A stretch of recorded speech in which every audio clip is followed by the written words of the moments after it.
I'm Ashley Rolfe and welcome to this midweek bulletin of City News.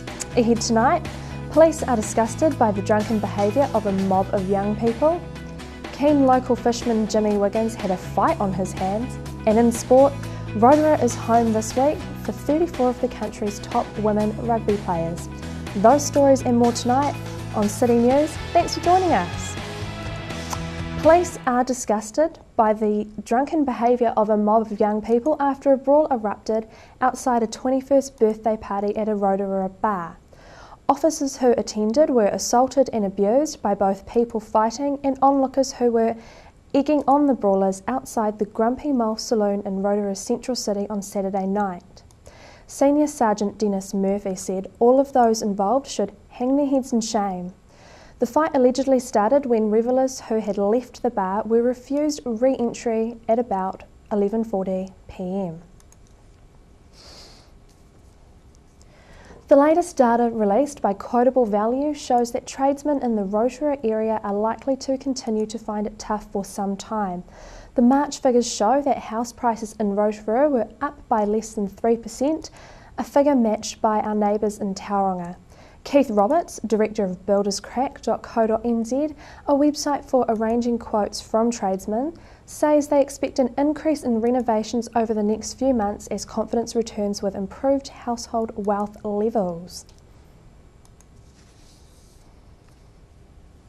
There's still time for residents to sign the condolence book set up at the Rotorua District Council for local people to pay their personal tributes to Don Stafford, who passed away recently.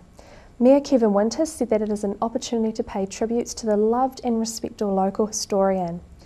The condolence book will be at the Civic Centre until Friday, before passed on to Mr Stafford's family. Keen local fisherman Jimmy Wiggins had a fight on his hands at Lake Okataina earlier this week after he hooked a massive 12.1 pound trout.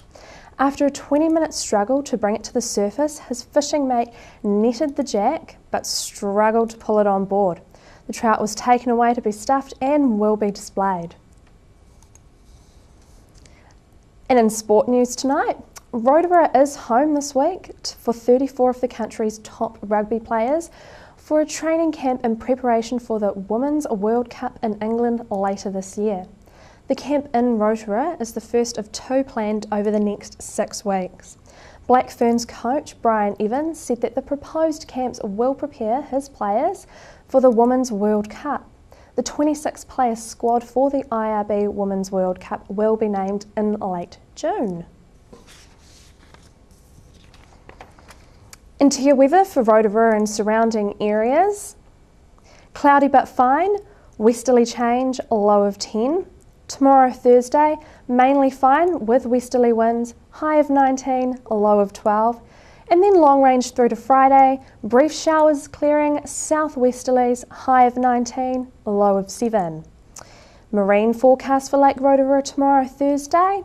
Westerly winds, 15 knots, rising to 20 knots for a time in the afternoon.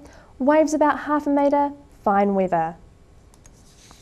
Now, if you missed any of tonight's bulletin, you can watch it again by going to www.tvrotorua.co.nz and click on the link, View City News link, and the link below that for latest Rotorua events. Now, still to come in tonight's bulletin, Steve catches up with Rotorua Cadet Forces, Perry Bell talks a guide for the first home buyers, and we look into surgical vision correction. City News returns right after this break.